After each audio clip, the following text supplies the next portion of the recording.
Hoje nós estamos aqui reunidos nessa data comemorativa, 500 anos da Reforma Protestante. Mas muitos de nós não conhecemos a história da igreja, não sabemos qual o valor pago para que hoje nós pudéssemos estar assentados nesses bancos, poder subirmos a essa tribuna. E hoje nós vamos, pela misericórdia do Senhor, se o Espírito Santo de Deus permitir, falar um pouco sobre a história da igreja, até chegar nos reformadores, e nós vamos aprender um pouquinho sobre esta história, para que nós possamos valorizar essa história e também sempre se lembrar que nós fazemos parte da história da igreja. Nós estamos fazendo todos os dias história, irmãos. Aquilo que você fez ontem já ficou na história. E o que você vai fazer amanhã? O que você fez hoje? Só de você estar aqui nesse culto hoje, você já está fazendo história. Você está nos 500 anos da reforma na sua igreja, adorando a Deus, louvando a Deus por esta oportunidade. Nós estamos fazendo história. Agora nós vamos ver o que os homens que antecederam a nós fizeram, e será que nós estamos fazendo jus ao que eles fizeram? Nós vamos entender um pouquinho, vamos ver o que aconteceu nos anais da história. Quero convidar aqui alguém que se habilite para ler para nós apenas um versículo. Mateus capítulo 16 e o versículo 18. Quem sentir no coração de vir ler, por favor. Mateus 16 e 18. Rapidamente. Nós temos poucos minutos para discorrer esses 500 anos aqui, mas na verdade nós vamos discorrer 1.500 anos até chegar em Calvino, né? Então, quem pode ler Mateus 16, 18? Venha rápido. Ninguém? Vem aqui, por favor. Vem aqui, por favor. Glória a Deus. Quero que a igreja participe comigo, né? É bom que os irmãos participem da leitura, participem do culto, todas as formas, e eu vou pegar a ajuda aqui.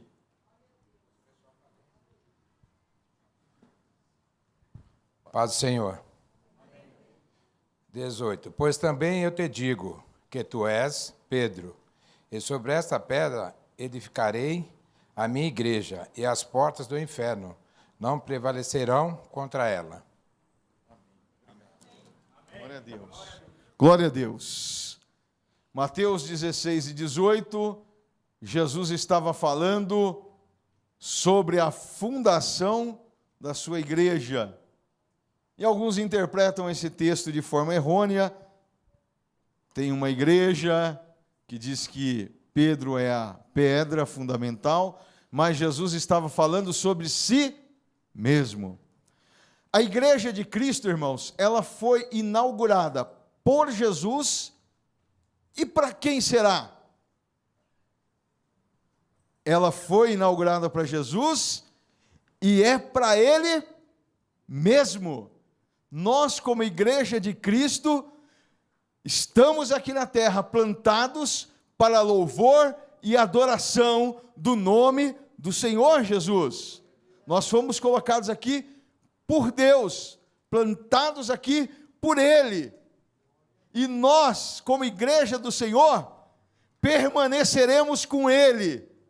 Nós faremos parte da glória eterna do Senhor Jesus. Glória a Deus. Olha que coisa maravilhosa. Jesus nos plantou aqui na terra como igreja dele, para Ele, e nós vamos fazer parte da glória eterna em Jesus Cristo. Agora, enquanto nós estamos aqui na terra, irmãos, nós poderemos sofrer investidas de Satanás, investidas de demônios, como o hino que foi tocado aqui nessa noite, Castelo Forte. Demônios não contados, ou seja, demônios milhares que não se podia contar, nós poderemos sofrer esses ataques. Agora, a igreja do Senhor vem sofrendo ataque antes mesmo da sua fundação, e eu vou dizer para vocês, até o dia que Jesus vier, a igreja sofrerá.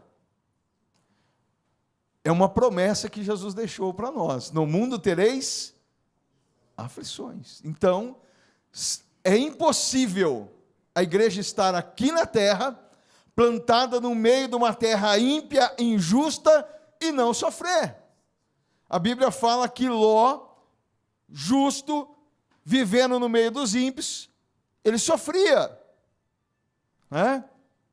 Por quê? Porque estava plantado no meio de ímpios. E nós estamos plantados no meio dos ímpios. O Senhor diz que nos enviaria como ovelhas no meio de ovelhas, de lobos. Imagine um rebanho de ovelhas no meio de uma matilha de lobos. Que coisa terrível, não é?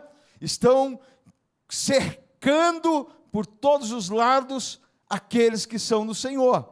Mas só que tem uma coisa, a igreja do Senhor tem um pastor, e esse pastor se chama Jesus Cristo, e a Bíblia diz que ele não dormitará, ele guarda-nos. Glória a Deus. Oh, que bom, irmãos, mesmo que nós estejamos aqui neste mundo, nós não estamos desprotegidos. Matthew Henry disse, os seguidores de Cristo não podem esperar o melhor tratamento do mundo do que o seu mestre recebeu. O que o nosso mestre recebeu? Calúnias, injúrias, açoites, e o que mais? Morte. E uma morte, aos olhos humanos, naquela época, uma morte desonrosa, uma morte de cruz, para aqueles que não mereciam, para aqueles que eram pessoas que a sociedade desprezava, certo? Ele sofreu, padeceu. Então Jesus inaugurou a igreja. Pastor, o que tem a ver isso com a reforma? Eu não poderia chegar aqui nesta noite e falar apenas de Lutero para vocês, porque vocês não iriam entender o contexto. Então nós vamos passear um pouquinho pela história da igreja, até chegar a Lutero e passar um pouquinho de Lutero, para que a gente possa compreender o que aconteceu. Como eu disse no começo, por que nós estamos aqui hoje, sentados aqui? Primeiro, porque Jesus morreu por nós. Amém? Glória a Deus. Só por esse motivo, nós já poderíamos aplaudir ao Senhor aqui nessa noite, irmãos. Nós já poderíamos saltar. Aleluia! Glória a Deus! Aleluia! Deus seja louvado, aleluia! E depois nós vamos ver agora pela história o que outros homens fizeram pela igreja do Senhor, pela causa que nós estamos lutando, pelejando. Nós vamos ver que outros homens padeceram, sofreram, para que essa palavra pudesse ter chegado até nós. Padeceram. Então eu vou fazer uma síntese, irmãos, da história da igreja. Eu tenho mais ou menos no meu computador mais de 70 slides sobre história da igreja. Se eu fosse falar tudo isso que eu tenho hoje, aqui o material que eu tenho, nós passaríamos aqui a noite toda, né? E eu sei que tem aqueles que vão dizer, pode ir, né, pastor? Mas tem muitos que vão ficar bravos comigo. Então eu sintetizei, e nós vamos falar sobre 5 períodos da igreja. Primeiro, período apostólico, que começa do ano 1 ao ano 100. Depois nós vamos falar do período das perseguições, do ano 100 a 313. Vamos falar do período imperial de 313 a 476. Vamos falar do período medieval, mais conhecido nas escolas como período das trevas, do ano 476 a 1453. E, por fim, nós vamos chegar na Reforma, de 1456 a 1648. Mas por que essa disparidade aí na Reforma? Primeiro, que a Reforma ela não aconteceu apenas por um homem. Nós vamos entender hoje. Não foi apenas Lutero. Não, Lutero foi o soldado-chave que Deus colocou para que pudesse afixar as 95 teses na porta da igreja de Wittenberg e dizer que, olha, tudo que a igreja estava fazendo estava errado. Esse foi o soldado que Deus colocou assim como a gota d'água, não é, pastor Paulo? Era aquela gota daquele copo d'água que está cheio, pronto para derramar. E Deus falou assim, olha, agora eu vou colocar Lutero no meio do caminho. Tum! E quando colocou aquela última gota, o copo derramou. Foi estupim para que se explodisse realmente a reforma protestante. Mas para chegar em Lutero, houve muito derramamento de sangue, muitos mártires, muita pregação. E também, depois de Lutero, não acabou. Houve muito derramamento de sangue. E nos nossos dias, pastor Wesley, ainda continua sendo derramado o sangue de cristãos. Em vários países, nós temos notícia de cristãos sendo mortos, outros sendo presos. Por quê? Fizeram alguma coisa de errado? Roubaram? Enganaram alguém? Infligiram qual a lei? A lei de pregar um outro evangelho, o evangelho verdadeiro. Eles não veem a sua vida como valorosas, mas eles doam as suas vidas para que a igreja do Senhor cresça. Glória a Deus. Glória a Deus. E vivem, irmãos, em outros contextos totalmente diferente do nosso, que nós precisamos também de aprender através da história o que essas pessoas passaram. Então vamos entrar no primeiro período, período apostólico. Período apostólico, irmãos, começa com Jesus Cristo, certo? É a primeira era do cristianismo, o nascimento de Jesus, sua morte. Agora, o que marcou para a igreja? Quando que a igreja foi fundada? Alguém sabe dizer o dia, assim, da fundação da igreja, nós podemos assim dizer? Dia de Pentecostes, né? Lá relatado no livro de Atos.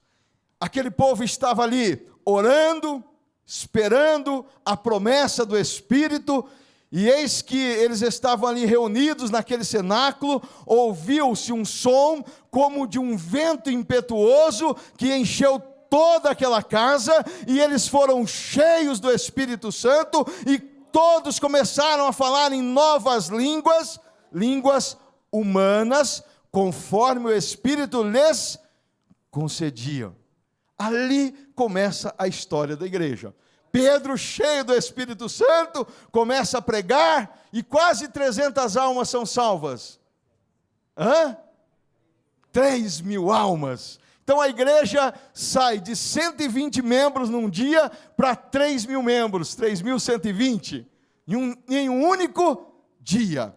Olha que coisa linda, irmãos. Aquele povo não esperava. Os que estavam lá dentro estavam aguardando, mas os que estavam lá fora estavam afoitos, estavam prontos para uma outra festa, estavam ali reunidos com outra finalidade.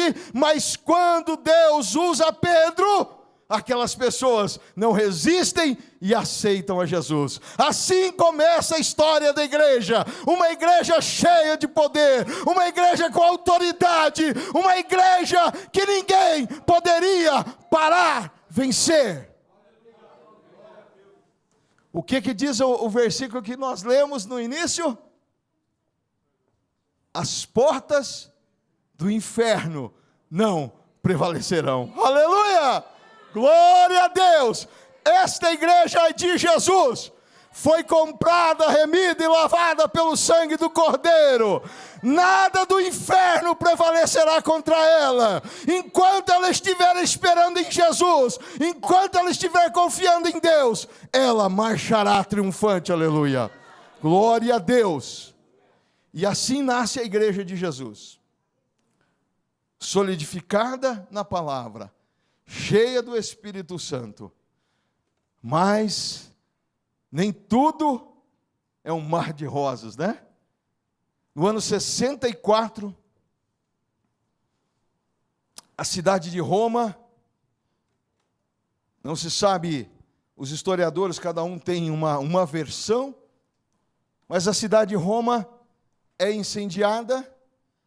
Dos seus 14 bairros, 10 são queimados, a cidade é destruída. Mas o bairro onde estavam vivendo os cristãos, os judeus, esse não foi atingido pelo fogo. Nero tem uma brilhante ideia. Quem foram os culpados? Os cristãos. E aí começa a perseguição da igreja, irmãos. Aquela igreja que estava em expansão. Em 50 anos, a igreja evangelizou o mundo da época.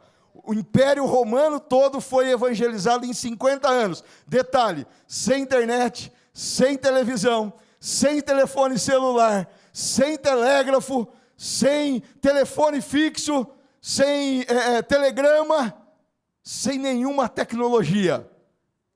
Sem carro, sem avião, mas com o poder da pregação do Evangelho. Aleluia, glória a Deus. Irmãos, coisa linda é quando a igreja está cheia da unção, do poder de Deus. Coisa linda é quando o povo se dedica a orar e buscar ao Senhor. As coisas mudam pelo poder da palavra de Deus. Aleluia, glória a Deus. Então Nero começa a perseguir os cristãos. E uma noite do ano 64, ele promove a famosa iluminação humana. Pega os cristãos, colocam como se fossem postes, enche eles de um piche, óleo e ateia fogo nos cristãos, como se fossem postes de luzes. Um recado.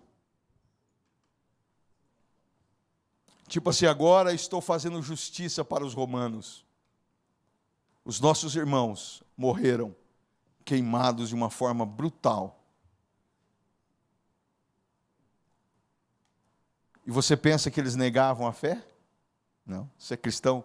Sou. Você vai morrer, não tem problema. Glória a Deus. Nero se aproveitou daquela situação. Mas, irmãos, aquilo não apagou a chama do Espírito Santo que estava neles. O fogo podia arder por fora, consumir os seus corpos, porém lá dentro havia uma chama que ardia mais do que a que queimava os seus corpos. A chama da salvação, a chama do Evangelho, a chama do Espírito Santo ardia dentro deles de uma forma sobrenatural.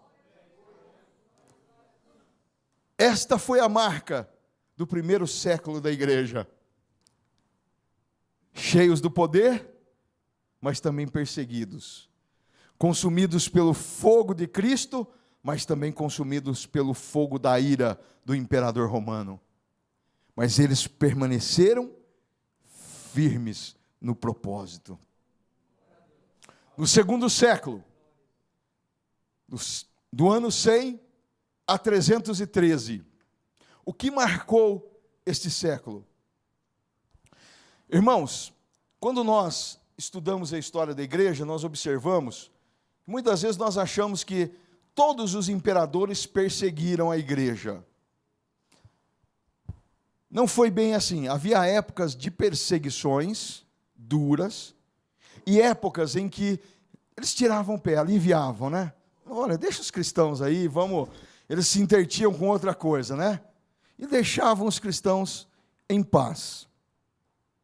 Mas, irmãos, entendendo uma coisa, a igreja, ela nunca ficou sem perseguição. Ela sempre teve perseguições internas e externas. Internas por quê? Porque haviam sempre aqueles que pregavam um falso evangelho, um pseudo-evangelho. Então, essa perseguição interna da igreja também causou muitos problemas e muitos danos para a igreja. Por quê? Porque haviam pessoas interessadas em deturpar a verdade.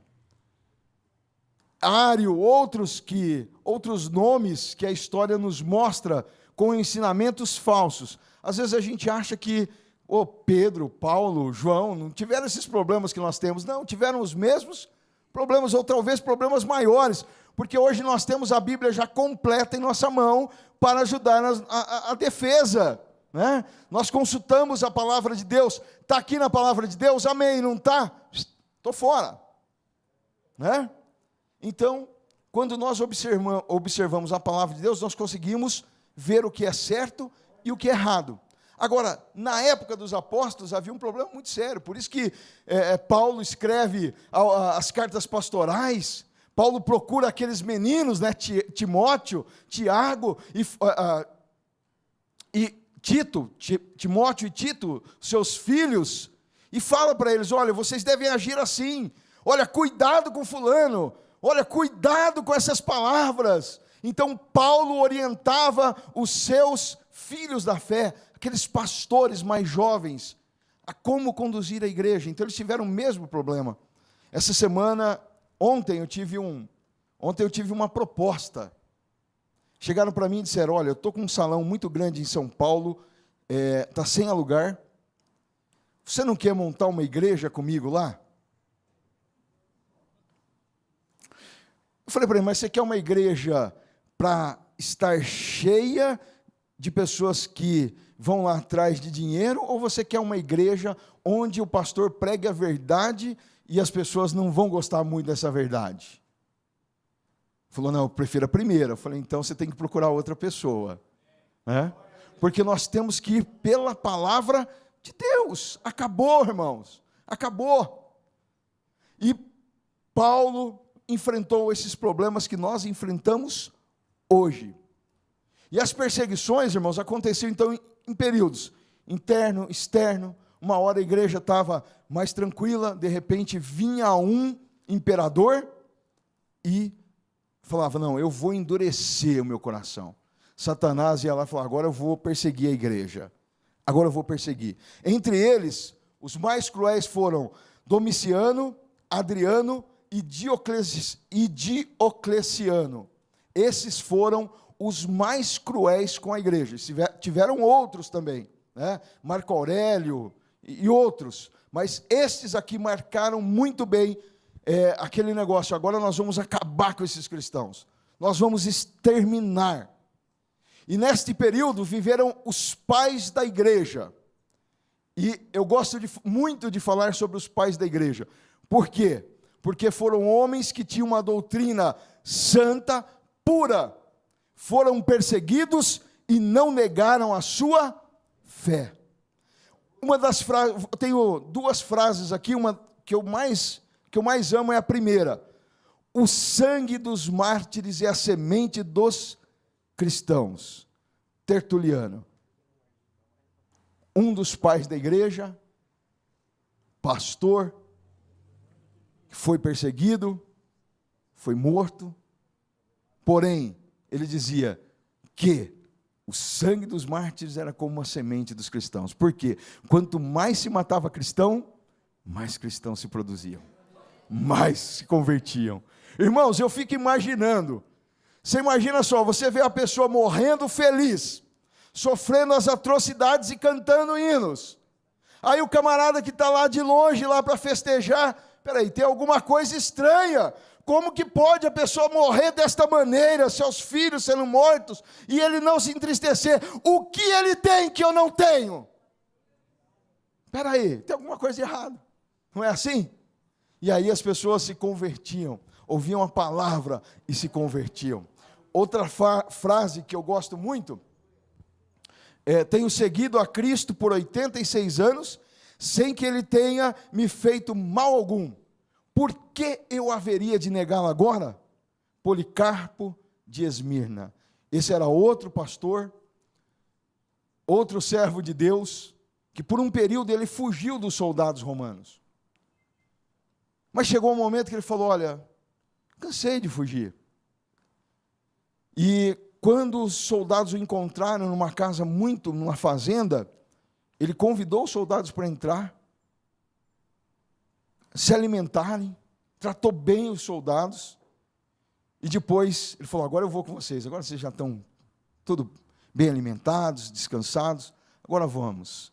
E quando ele chega diante daquele homem que o haveria de julgar, e aquele homem diz para ele, olha, nega Jesus, você já está com 86 anos, você já está velho, você vai morrer.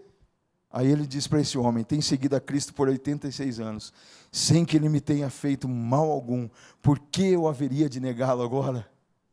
Olha, irmãos, olha que fé, 86 anos. Foi martirizado, mas não negou a sua fé. Um homem que as pessoas olhavam para ele e viam amor na vida daquele homem. 86 anos, firmado em Cristo. Eu poderia falar muitas coisas nesses 100 anos, do primeiro, do segundo século até o quarto século, mas as horas não permitem, mas esse século é um século riquíssimo, irmãos, riquíssimos. Grandes coisas foram produzidas pela igreja nesse século, grandes coisas. No meio da perseguição, a igreja cada vez mais crescia. O período imperial, irmãos, que foi do ano 313 ao ano 476. O que aconteceu com a igreja? Bom, irmãos, a igreja vinha sendo perseguida, massacrada, e ela crescia. Nessa época, o imperador Constantino, ele estava em uma batalha, e ele teve uma visão, um sonho, com um símbolo cristão, e há uma voz que diz para ele, com este símbolo vencerás a guerra.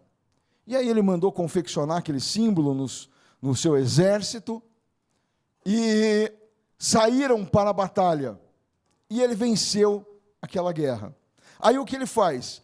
Ele escreve o Edito de Milão, ou de tolerância. O que significa esse edito?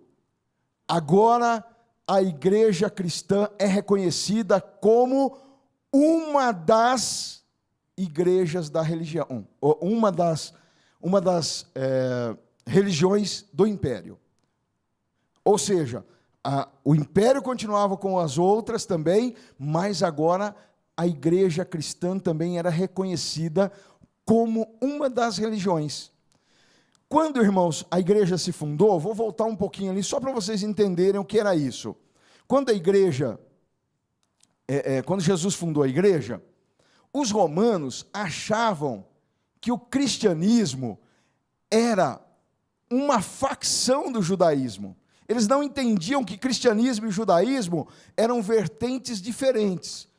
Quando Deus enviou Jesus, a Bíblia fala bem clara, na plenitude dos tempos, Jesus chegou nesse tempo exato. O que acontecia? Roma era o império, a força. O pensamento era grego. Por isso que fala império greco-romano, porque o intelectual era dos gregos. E, então, romano, grego, e tinha uma outra nação importante, os judeus. Por que os judeus? Porque Jesus haveria de nascer do judaísmo. Ele tinha que nascer daquele povo, era a promessa de Deus. E de lá dos judeus nós herdamos então o Messias, nós herdamos a palavra de Deus, certo? Nós herdamos promessas que foram feitas a Abraão, né? Do Império Romano, por que nós fomos beneficiados? Porque o Império construiu muitas estradas, então era fácil andar no Império. Dos gregos, eu estou sintetizando aqui bem rápido, irmãos. Dos gregos, nós herdamos uma língua naquela época, que era o koiné, que era uma língua falada em todo o Império Romano. Era uma língua que aonde as pessoas chegassem, quem soubesse o koioné era a língua inglesa hoje. Onde chegasse, teria alguém que falava aquele idioma. Então, para você transmitir a palavra de Deus, era fácil. Você chegava, você era judeu, você chegava falando em koioné para um grego, para um romano, certo? Você falava para um fenício, né? Você falava aquela língua, a pessoa já conheceria. Então, no começo, irmãos, eles achavam que o judaísmo e o cristianismo era a mesma coisa. Então, a igreja, Império Romano, não perseguia os cristãos. Mas aí depois, os chefes do judaísmo, os sacerdotes, chegaram e falaram para as autoridades: olha, o cristianismo não é judaísmo. Opa, peraí, o judaísmo nós toleramos, isso aí já foi acertado com o imperador e está tudo certo, faz parte de uma das religiões do império. Agora, cristianismo não. E aí começa a perseguição, irmãos. Então, quando Constantino faz o Edito de Milão, o que acontece? Acaba a perseguição, porque a igreja agora passa a ser uma das religiões do império. Então, acaba a perseguição. Tá? Aí, logo em seguida, no ano 325, acontece o Concílio de Nicéia. Por quê? Porque havia uma dúvida se Cristo era criatura ou se ele era Deus. E aí a igreja foi lá, debateu, né, e expôs a palavra, e foi decidido que Cristo era Deus, era da mesma essência divina, ele era Deus, não era criatura, não fora criado. Né? Outra coisa que aconteceu nesse período, em 385, o Edito de Tessalônica. O que é esse Edito de Tessalônica? O imperador Teodósio agora fala o seguinte: agora o cristianismo é a única religião do império. Agora, opa, chega. Até agora a igreja era uma das religiões. Teodósio diz o seguinte: agora a igreja o cristianismo é a religião do império. As outras estão fora, todas estão fora. Mas, irmãos, já com Constantino já começou um problema sério. Por quê? Porque Constantino teve momentos que ele pagava para as pessoas se batizarem. Se não me falha a memória agora, faz tempo que eu li sobre isso, mas se eu não me engano, ele pagava 30 moedas de prata para a pessoa virar cristã e se batizar. Né? Poxa vida, eu sou um pai de santo, vou virar cristão agora, vou lá me batizar, me dá as 30 moedas aí que vou virar cristão. Né? Imagina, irmãos, o que foi acontecendo.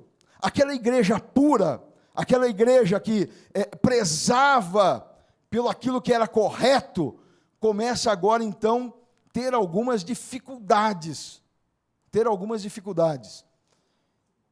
E quando Teodósio faz, então, esse edito de Tessalônica, que agora a igreja passa a ser a única religião do império, aí o problema aumentou ainda. Por um lado é muito bom, a igreja parou de ser perseguida, os templos foram devolvidos para a igreja. O cristianismo agora poderia crescer livremente. Só que, por outro lado, a qualidade dos cristãos caíram. Por quê? Porque pessoas que não haviam se convertido verdadeiramente, agora se tornam cristãs nominais, como nós encontramos até hoje, né? É que a gente nunca ouve, olha, eu sou católico não praticante, a gente nunca ouve, eu sou evangélico não praticante, mas tem muito cristão nominal. Tem nome que está vivo, mas está morto. Tem muito, está cheio disso. Está cheio. Que Deus nos livre de sermos esse tipo de cristão, nominais. E aí a igreja começou a se encher, e aí começou a entrar as heresias, idolatria, e uma série de problemas ali. Né? Até então não havia o papado, viu? Mas eu já li no livro de história que o papado começou lá em Pedro. Mentira. interpretação errada da Bíblia, e aí fizeram ali uma ordem cronológica até chegar em Pedro. Mas, na verdade, nesse momento ainda não havia o papado. Aí o que acontece também interessante, divisão do império, do Ocidente e do Oriente. Constantinopla ficou a capital do Império do Oriente, Roma continua sendo a capital do Império do Ocidente. Aí começa também uma disputa para saber quem era o maior bispo, porque agora a igreja deixou de ser apenas de Cristo. Por quê? Porque também os imperadores estavam envolvidos e eles queriam dar o seu palpite. No começo, não foi fácil, mas com o passar dos anos, a coisa foi se afrouxando e os imperadores começaram também a atuar na igreja. E aí surge o papado no ano 440, quem foi o primeiro papa foi o Leão I, ele, do ano 440 ao ano 461, ele foi papa durante 21 anos. Ele recebeu esse título de quem que vocês acham? Do imperador. Do imperador. Antes dele, o imperador havia procurado um outro bispo da igreja e oferecido esse cargo, e aquele bispo falou: olha, ninguém aqui na terra tem direito a isso.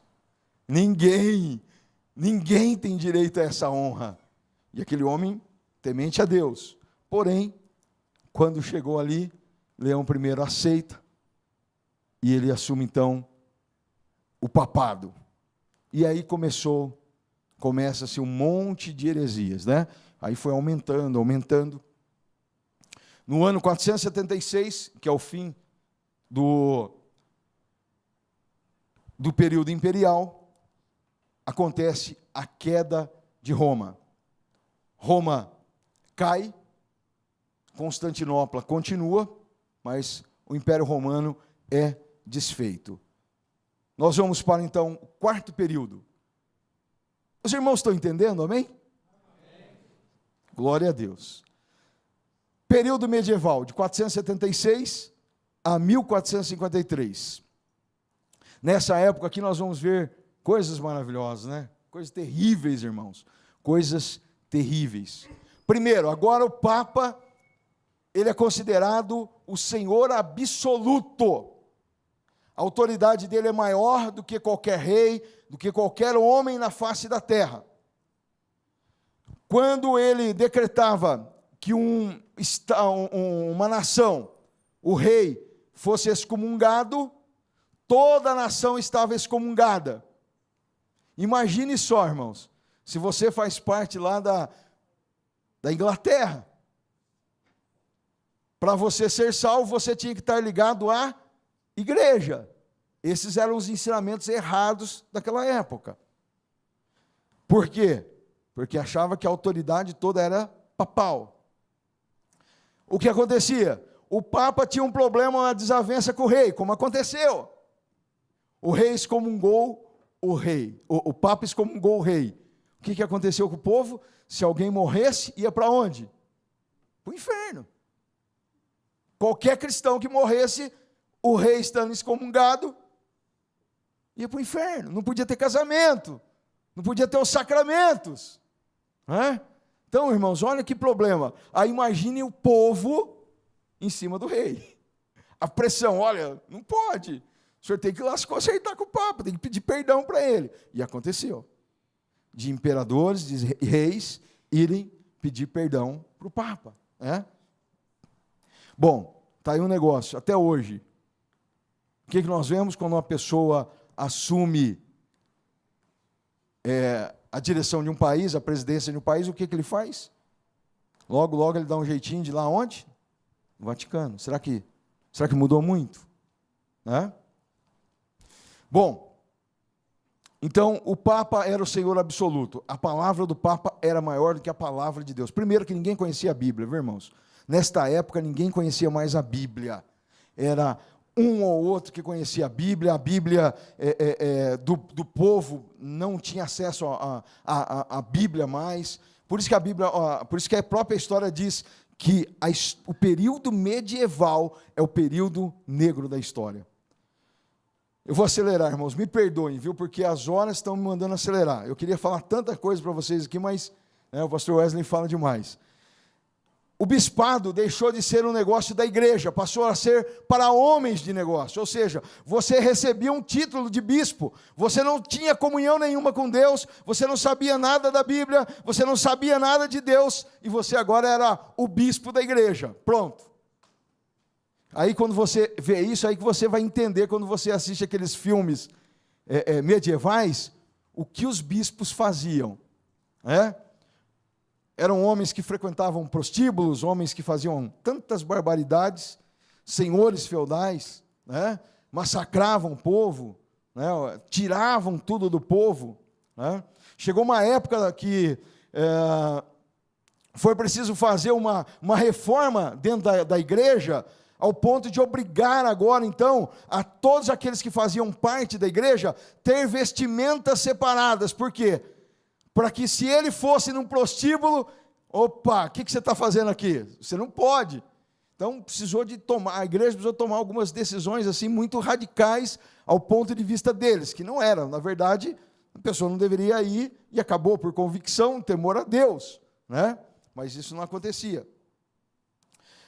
O culto que acontecia era um culto para apenas ministração dos sacramentos, não era para adoração. Quais eram os sacramentos? Primeiro, batismo. Segundo, a confirmação. Terceiro, Eucaristia. Terceira, Eucaristia. Quarta, penitência. Quinta, extrema-unção. Sexta, ordem. E sétimo, matrimônio. Quem cumpria esses 7 sacramentos já estava salvo. Pronto. Você não precisa de mais nada. Você já é salvo. É isso que a Bíblia diz? Não. E por fim, para nós encerrarmos esse período sombrio, nós vamos falar um pouquinho, que foi o que marcou bastante a história nesse período, foram as cruzadas. Todo mundo acha bonito, só que na verdade as cruzadas foram coisas terríveis que aconteceram nas cruzadas. Vou falar de uma das cruzadas que aconteceu no ano de 1312.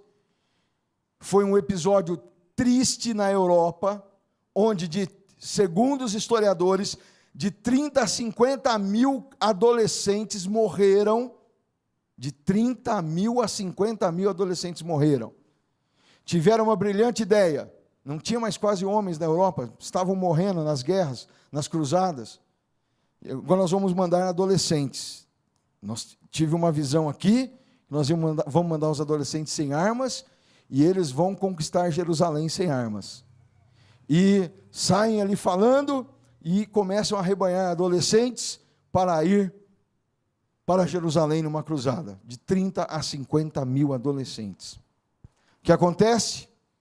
Eles caminharam, muitos da Alemanha, Inglaterra, França, se encontraram em Marsella, pararam diante do porto, e agora, como é que nós vamos para Constantinopla, para depois nós irmos para Jerusalém? Acamparam ali e falaram, Deus vai mandar providência. Tá bom, Deus vai mandar providência. Alguns daqueles adolescentes cansaram de esperar, foram embora, mas a maioria permaneceu ali esperando a providência de Deus. E supostamente essa providência veio, apareceu 7 barcos, 7 navios, e falaram, não, nós levamos vocês para Constantinopla, uma obra tão maravilhosa que vocês vão fazer, retomar a cidade santa que está nas mãos daqueles ímpios, né? Nós vamos retomar, então nós vamos levar vocês. 5 desses navios foram destruídos numa tempestade. Os 2 que sobraram venderam aquelas crianças como escravas. Nenhuma chegou em Jerusalém. Essa foi a cruzada, conhecida como a cruzada dos meninos ou a cruzada das crianças. Qual era o objetivo das cruzadas? Era defender a honra de Cristo, não sei aonde, retomar as terras para as peregrinações, salvação pessoal dos pecados. Quem fosse a Jerusalém, lutasse lá em Jerusalém, se você morresse lutando, você poderia ser o cara mais cruel, bandido mais sanguinário. Se você fosse em Jerusalém lutar, você morresse lá, você já ia direto para o céu. Imagina só. E uma das cruzadas, irmãos, olha que coisa interessante. Uma das cruzadas, em 1204, ela chega na cidade de Constantinopla, as portas abertas para os cruzados, cristãos, Constantinopla, cristã. Os cruzados, cristãos. Sabe o que os cruzados fizeram? Saquearam a cidade de Constantinopla. Pegaram toda a riqueza da cidade, mataram pessoas. Foi um desastre. Palavra mais clara. Ou seja, nenhum dos objetivos foi cumprido. Mas aí estamos chegando ao fim dessa era de trevas. Surgem alguns movimentos de protesto. Um desses movimentos chamava-se os valdenses. Quem eram os valdenses? Os valdenses eram seguidores de um homem chamado Valdo. Valdo era um homem que se dedicou ao estudo e à pregação da palavra de Deus. Começava a surgir os burgueses, a burguesia, e este homem começou a estudar a palavra de Deus. Ele começou a ver que aquilo que a igreja estava ensinando estava fora da Bíblia, e ele começou a pregar. Mas ele não queria desobedecer ao Papa. Ele foi até o bispo da cidade e pediu autorização para que eles pudessem continuar ensinando a palavra de Deus. E o Papa envia um padre dominicano para ver quais eram as verdadeiras intenções de Valdo. E aí, quando chega lá, esse padre dominicano, os dominicanos eram os bem preparados. Eles foram os inquisidores, irmãos. Eles eram dos poucos que tinham conhecimento da palavra de Deus, os padres dominicanos. E aí ele chega lá e começa a questionar Valdo a respeito daqueles assuntos da palavra de Deus. E aí ele pergunta para Valdo: olha, vocês creem que Maria é a mãe de Cristo? Lógico, eu creio que Maria é a mãe de Cristo. Quando ele fala isso, toda a assembleia começa a dar risada. Por quê? Porque eles entendiam que Jesus é a mãe de Deus. E aí negaram que Valdo fosse pregar. E aí Valdo faz o seguinte, ele sai triste daquele lugar e todo mundo começa a falar para ele: Valdo, e agora, como é que vai fazer? Aí ele fala aquela frase de Pedro. Qual é a frase de Pedro que vocês acham que Valdo falou? Importa obedecer a Deus e não aos homens. Eu vou continuar pregando a palavra. Irmãos, aí colocaram o apelido dele de Pedro Valdo. Por quê? Porque ele citou essa frase e não obedeceu aquilo que a igreja havia mandado fazer. E aí começaram a persegui-los, irmãos. Até aquele momento, ele estava na sua cidade natal. Quando eles começaram a ser perseguidos, o que aconteceu? Se espalharam por toda a Europa. E esses valdenses, irmãos, tinham uma coisa muito, muito bacana neles. Todo mundo era pregador da palavra, pastor Paulo. Não importa se era homem, se era mulher, tinha que ser pregadores da palavra. Detalhe, a Bíblia que eles tinham, quando pegavam, rasgavam, queimavam essas Bíblias. O que eles tinham que fazer? Eles decoravam a palavra de Deus. Cada família dos valdenses decorava um livro da Bíblia. Eles tinham incumbência de decorar um livro da Bíblia. O livro de Salmos, hein, pastor? Grande, né? Tem família grande aí, né? E aí era incumbido de decorar aqueles livros. Depois eles passavam a caneta e iam redistribuindo novamente. Olha que coisa, irmãos. E eles saíram pregando o evangelho. E aonde eles chegavam, o evangelho ardia. E não pense que eles paravam, irmãos. Eles eram perseguidos, mortos, mas eles não paravam de pregar a palavra de Deus. Glória a Deus. Por isso que veio a Inquisição, por causa desses homens. Homens que não temiam o Papa, homens que não temiam a palavra dos homens, mas eles importavam mais agradar a Deus do que os homens. Depois surge John Wycliffe, ou João Wycliffe, 1328, 1384. Esse homem se formou como professor, e ele foi dar aula na Universidade de Oxford, e ele foi considerado a joia de Oxford. E ele começou a ensinar os seus alunos que toda autoridade pertencia a Deus, não ao rei, não ao Papa. Que só a palavra de Deus era a única verdade. E ele começou a ensinar isso para os seus alunos. E ele traduziu a Vulgata, que eu já falei na semana retrasada sobre a Vulgata, aqui na igreja, para o inglês. E ele começou a deixar a Bíblia acessível para os seus alunos. Aí o que acontece? O Papa começa a persegui-lo. E aí chega para o reitor de Oxford e fala para ele: olha, você não pode deixar um homem como esse dar aula aí. E aí só que era o melhor professor que ele tinha. E aí por um tempo eles ainda conseguiram manter John Wycliffe lá, mas chegou um momento que ficou insuportável, a perseguição foi grande, precisaram de tirá-lo de lá. Aquela doutrina que nós conhecemos como a doutrina da transubstanciação, ele negou, falou: olha, não é o corpo de Cristo, não é o sangue, você pode mastigar, você pode... Não tem problema. Então ele pregou forte contra as doutrinas da igreja. E ele valorizava a pregação dos valdenses. Ele falou: olha, os valdenses sim, pregam a palavra de Deus. Esses devem ser ouvidos. Por fim, o Papa fez um concílio, conhecido como Concílio do Terremoto. E o que aconteceu nesse concílio foi justamente isso, um grande terremoto. Aqueles que eram a favor de John Wycliffe falaram o seguinte: olha, Deus mandou o terremoto para mostrar que Wycliffe é um servo de Deus. Aqueles que eram a favor do Papa, Deus mandou o terremoto para mostrar que Wycliffe está errado.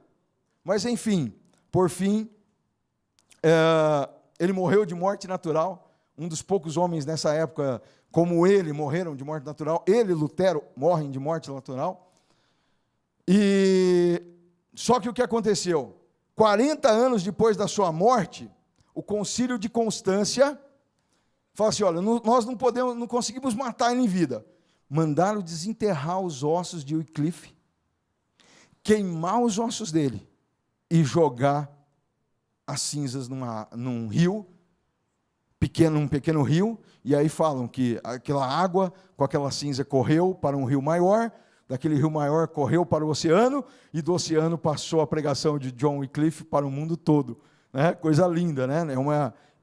É um poema, mas nós sabemos que a palavra de Deus chegou até nós do outro lado do Atlântico. Glória a Deus! Amém? Deus seja louvado. E os ensinos de John Wycliffe foram considerados heresias, né?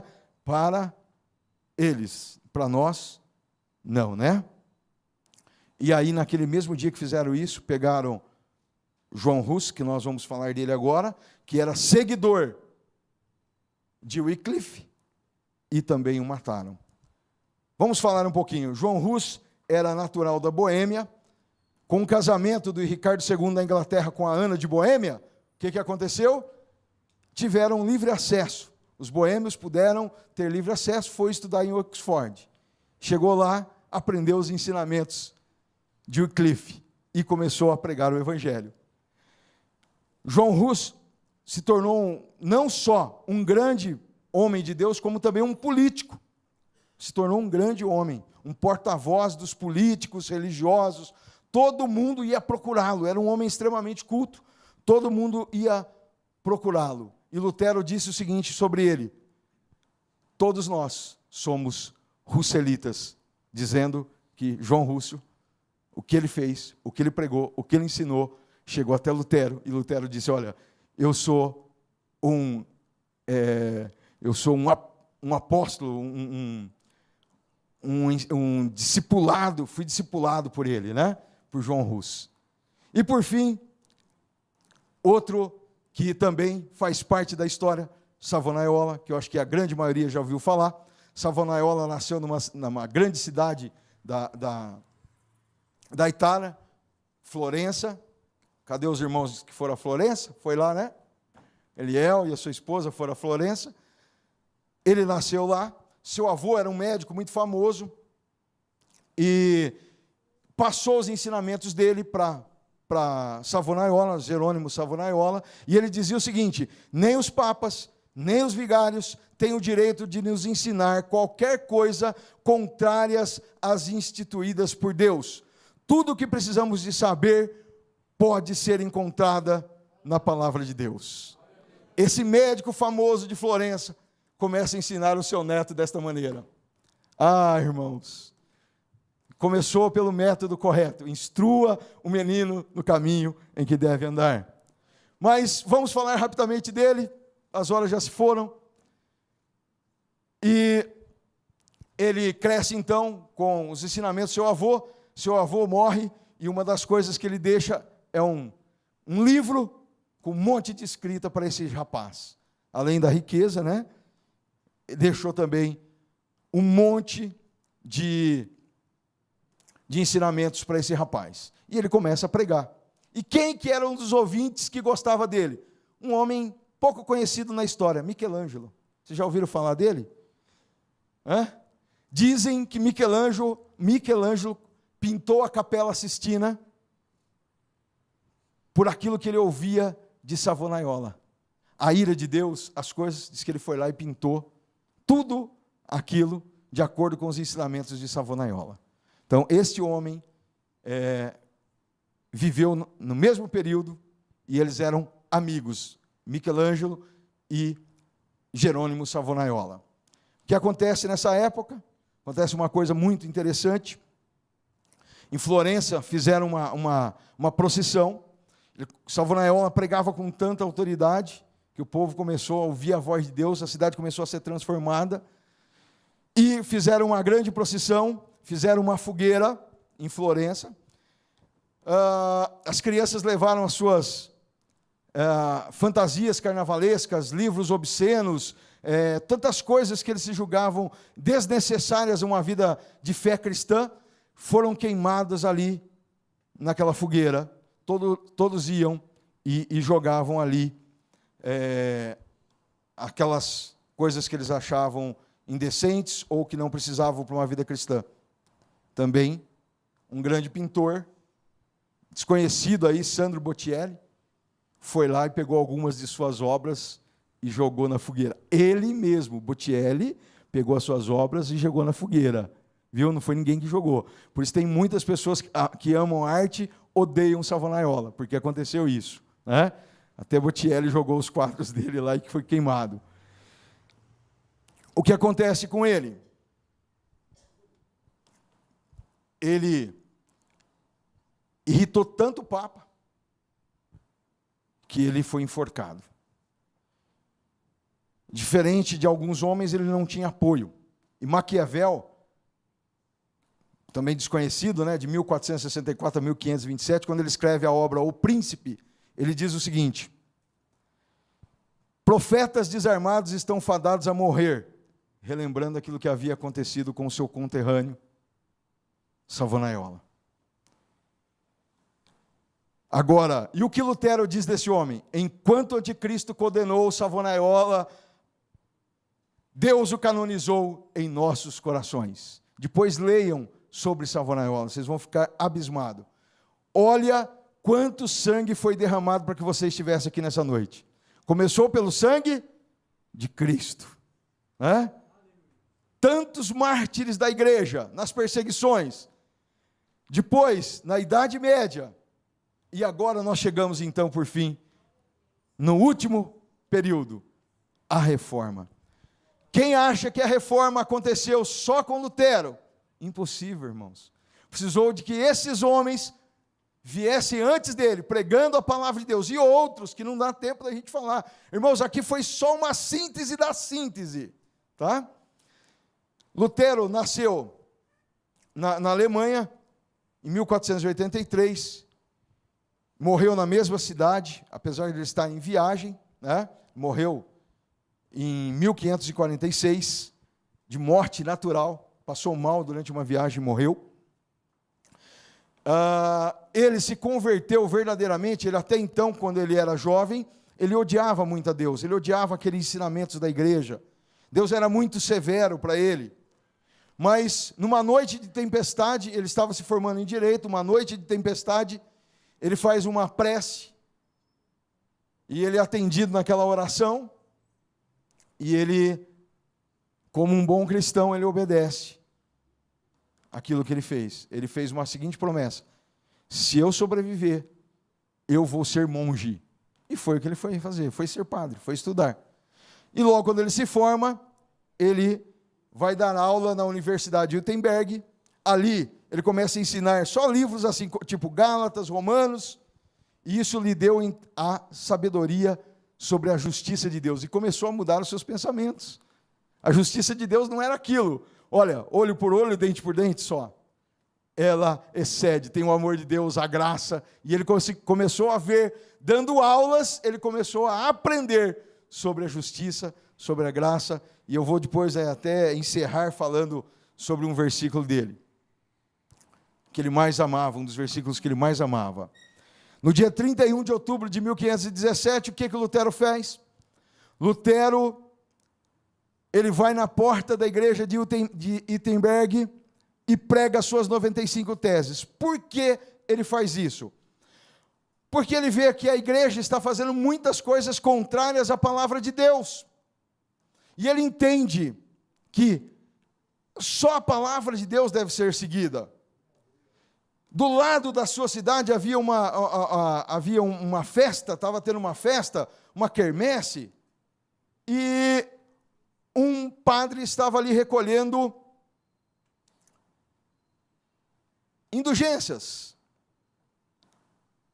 E tinha um dingo, até cantei esse dingo esses dias atrás aí, ao tilintar a moedinha no fundo do ofertório, a alma do seu ente querido sairá do purgatório. Era mais ou menos assim o dingo que ele cantava. Recebendo, dando perdão, carta do Papa, dando perdão às almas. E Lutero falou, agora chega, né? Ele foi lá e pregou as 95 teses. Por que ele fez isso? Na porta da igreja. Porque no dia seguinte, todo mundo estaria ali na igreja e todo mundo ia ver. Era como se você pegasse hoje, no horário nobre da TV, e colocasse lá um anúncio no horário nobre. Foi o que aconteceu. E aquilo ali aconteceu, que chegou aos ouvidos do Papa, e em 1520 ele é excomungado. Antes disso, tentaram retratar, que ele retratasse ao Papa, mas de maneira nenhuma Lutero poderia retratar. Lutero, irmãos, era um homem muito fácil de se lidar. Tudo que você falasse com ele, ele concordava, desde que fosse dentro da palavra de Deus. Facinho de lidar com ele. Daqueles caras chatos, crente chato, né? Mas que entra no céu e que faz mudança por Deus. Não tinha negociação para ele. Está aqui dentro da Bíblia? Olha, se tiver aqui dentro da Bíblia, eu peço perdão. Se não tiver, eu não aceito mais nada. O Papa não tem autoridade acima da palavra. Ninguém tem autoridade maior do que a palavra de Deus. Era um homem fácil de se lidar com ele, viu? Grosso até, segundo os historiadores. E Lutero, irmãos, em determinado momento, ele é convocado aí para depor diante dos homens enviados pelo Papa. E ele recebe um salvo-conduto, só que João Hus também recebeu um salvo-conduto do rei. Só que, ao ser condenado como herege, sabe o que disseram para o rei? Rei, você não é obrigado a manter a sua palavra porque ele é um herege. E João Hus foi morto dessa maneira. E aí os amigos de Lutero, sabendo que poderia acontecer isso com ele, não queria que ele fosse. Mas Lutero foi. Lutero foi. E Lutero foi lá, a princípio ele ficou temeroso, como qualquer um de nós ficaríamos. Mas depois Lutero começou a defender seus pontos de vista. E ao terminar ali, ele, para retornar para sua casa, ele é sequestrado. Graças a Deus que foi sequestrado por homens que temiam a Deus, e ele é escondido porque, segundo a história, nos conta que o imperador já havia preparado uma emboscada para que ele fosse morto nessa emboscada. E aí ele vai para a Saxônia, fica escondido no castelo, na Saxônia. Lá ele faz o quê? Ele traduz a Bíblia para o alemão. Num tempo recorde ele faz isso, e ele presenteia o rei da Saxônia com aquilo ali. O rei da Saxônia era um dos reinados que formava o império daquela época, que Carlos Magno era o imperador. Ele era o rei da Saxônia, ele era um eleitor, aquele que elegia, que poderia eleger o rei. E esse homem, então, esconde Lutero, Lutero faz ali. Depois Lutero volta de novo para o meio do seu povo. Lutero escreve vários livros, várias palavras, e o povo começa a servir a Deus de maneira correta, começa a adorar a Deus. Nasce em 1520, espalha-se os ensinamentos de Lutero pela Alemanha, nasce a igreja luterana, e essa igreja cresce alicerçada na palavra de Deus. Lutero é o grande homem usado por Deus para fixar as 95 teses, para que nós pudéssemos entender hoje que a palavra de Deus é a maior de todas as palavras. Daqui contém, daqui tem palavra de Deus, porque ela é a palavra de Deus de Gênesis, Apocalipse. Lutero trouxe esses ensinamentos para a igreja e outros, E outros, eu até coloquei aqui, vou ler só um desses, das teses. Ele diz o seguinte: Deus a ninguém perdoa a dívida, sem que ao mesmo tempo o subordine em sincera humildade ao sacerdócio do seu vigário. Ou seja, para que Deus nos perdoe, não é você levar lá o dinheiro, mas você precisa de se submeter ao sacerdócio de Deus. Ele vai te perdoar. Se você pede perdão para ele, ele te perdoa. Você não precisa de mais ninguém. Irmãos, olha que eu fico imaginando, Lutero, como monge, ele era tão chato, irmãos, que ele se confessava. Todo bom católico se confessa, não é isso? Lutero, como monge, ele se confessava várias vezes ao dia. Olha que coisa. Ao ponto de que aquele que ouvia suas confissões chegasse um dia para ele e dissesse para ele, pela madrugada ele foi lá, olha, eu preciso de me confessar, porque Lutero, saia daqui para fora, mate seu pai, ou faça outra coisa que seja terrível, e depois venha se confessar, porque você vem aqui se confessar de nada. Ou seja, ele não tinha feito nada, mas o seu coração estava pesado, ele ia lá, olha, eu preciso de me confessar. Então ele se confessava várias vezes. Agora imagine uma pessoa que pensava desta maneira, ir lá na frente da igreja e colocar as teses contra a própria igreja. Não que ele era contra a igreja em si, mas ele era contra as ações da igreja. Com isso, surge o movimento de reforma. Na Alemanha, irmãos, na Alemanha, Lutero. Na Suíça, Zwinglio. Em Genebra, João Calvino. E João Calvino nasceu 26 anos depois da morte de Lutero. Genebra e Suíça, Guilherme Farel também participou lá de Genebra. E na Escócia, John Knox. Homens que todos sofreram, padeceram, para que eu e você pudéssemos estar aqui.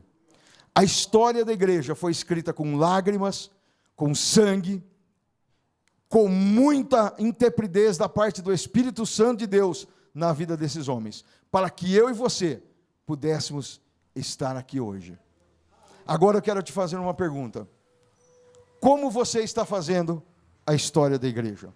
Hoje nós estamos comemorando 500 anos de igreja, da Reforma Protestante. O que você fez em 40 anos de vida, 30, 20, 50, 60, 70, 80 anos? Porque é muito fácil vir à igreja, sentar num banco, ouvir uma palavra. Irmãos, é o que eu mais amo, é ouvir a palavra de Deus. Quando fala para mim, você tem que pregar, você tem que ensinar, já me dá uma dor no estômago. Olha, irmãos, eu fico preocupado, temeroso, mas quando eu vou para ouvir a palavra de Deus, é bom demais. Agora, o que nós temos feito depois de ouvir a palavra de Deus?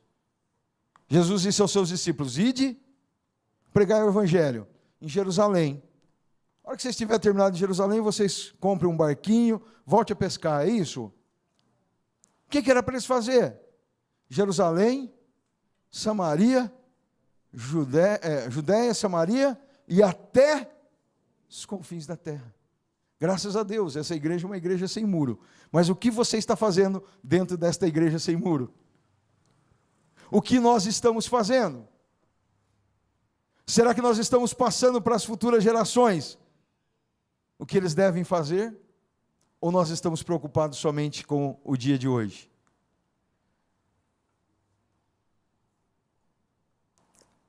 Um dos principais ensinamentos de Valdo estava no Sermão do Monte. Eles não se preocupavam com andar com vestes, com roupa, com dinheiro, mas eles tinham uma preocupação em ter a palavra de Deus no coração. Nós estamos aqui 500 anos depois da Reforma, no ano de 2017. Quantos de nós já decoramos pelo menos um capítulo da Bíblia? Um versículo. Aqueles homens decoravam a Bíblia, aquelas mulheres, para que elas pudessem ter o que falar. E nós, o que nós temos feito? Vou deixar esse ponto de interrogação. Quero encerrar com Romanos 1:17, um dos versículos que Lutero amava. Porque no Evangelho é revelada a justiça de Deus, uma justiça que do princípio ao fim é pela fé. Como está escrito, o justo viverá pela fé. Aqui nós temos várias verdades que nós não poderemos discorrer nela hoje. Mas aqui está, porque no Evangelho é revelada a justiça de Deus, uma justiça que do princípio ao fim é revelada pela fé. Não é por obras, não é por pagamento de indulgências, não é por reverenciar o Papa, não é por cumprir as normas da igreja, mas é pela fé. Curva a sua cabeça por um instante. Pai, graças nós te damos, primeiro pela morte de Jesus na cruz do Calvário. Obrigado, Senhor, por ter enviado o seu Filho por nós, por este amor tão maravilhoso, a qual nós não merecemos. Obrigado, Senhor. Obrigado, Senhor, por cada era que a igreja passou aqui na terra, por cada um que ensinou a tua palavra, por cada mártir, ó Pai, que sofreu, ó Deus, por cada um que se levantou em nome da verdade, ó Pai. Graças nós te damos por cada homem, por cada mulher. Alguns que não estão relatados nos anais da história, que são desconhecidos por nós como igreja, mas o Senhor os conhece pelo nome, e eles venceram por ti, ó Pai, porque creram na tua palavra, creram no teu nome e venceram, ó Pai. Obrigado por cada uma dessas vidas, ó Pai. Te louvamos, Espírito Santo de Deus, porque não temos como pagar este amor e esta graça, mas nós, pela fé, ó Deus, tomamos posse da salvação vinda em Jesus, ó Pai, e tomamos posse dessa fé com ações, ó Pai, e te pedimos, usa-nos neste mundo, ó Pai. Ó Deus, talvez nós queremos estar preocupados apenas com as coisas temporais, mas que o nosso coração esteja, Senhor, voltado nas coisas atemporais, nas coisas eternas, ó Pai, que nós possamos, Senhor, ter esses exemplos, Senhor, na nossa vida e marcharmos, ó Deus, diante das injustiças, diante das mentiras, dos enganos, dos sofismas dos homens, usados por demônios, ó Pai, que nós possamos pregar o Evangelho, sem nos importar com as nossas próprias vidas, mas crendo que outras vidas serão abençoadas e justificadas por Ti, ó Pai. Espírito Santo de Deus, eu Te agradeço por esta noite, estarmos aqui reunidos, ó Deus, para ouvir, ó Pai, sobre a história da igreja, por fazermos parte desta igreja, por sermos inseridos no Seu corpo, ó Pai. Obrigado, Espírito Santo de Deus, e nós Te pedimos, usa-nos de uma maneira especial. Aquilo que nos falta capacitação, nos capacita, Senhor, nos orienta, nos direciona, meu Pai. Envia, Senhor, a cada um desta igreja, pelo menos uma alma sedenta, para que possamos pregar o Teu Evangelho, uma vez pelo menos por dia, Pai, que nós possamos esclarecer, lançar a Tua semente, ó Pai, pelo menos uma vez por dia, meu Pai. Dai-nos, Senhor, dai-nos essa oportunidade, ó Deus, de falarmos das Tuas verdades. Usa-nos, ó Deus, com autoridade. Derrama do Teu poder, da Tua unção, da Tua graça, meu Pai. Visita, Senhor, esta igreja. Enche, Senhor, a cada um destes vasos com autoridade do alto, com poder dos céus. Senhor, que cada um possa ser chacoalhado pelo Teu poder, cheio do Teu Espírito, cheio de autoridade para fazer novas coisas, ó Pai. Envia-nos, ó Pai. Envia-nos como, Senhor, servos cheios de autoridade. Que, Senhor, esse mundo seja abalado pelo Teu poder, como foi abalado, ó Deus. Que possa ser novamente chacoalhado, ó Pai. Reaviva-nos, ó Deus, através dos séculos, ó Pai. Não nos deixe chegar como os países, Senhor, da Europa, Senhor, onde se esfriou, mas nós clamamos, Espírito Santo de Deus, sopra, Senhor, sobre o Brasil, tira as cinzas do pecado, tira as cinzas do engano, Senhor, Senhor, tira, Senhor, do meio da Tua igreja, e renova, Senhor, o Teu povo, reaviva, Senhor, a Tua chama no nosso meio, ó Pai. Que a Tua igreja seja cheia da Tua autoridade, do Teu poder, da Tua palavra.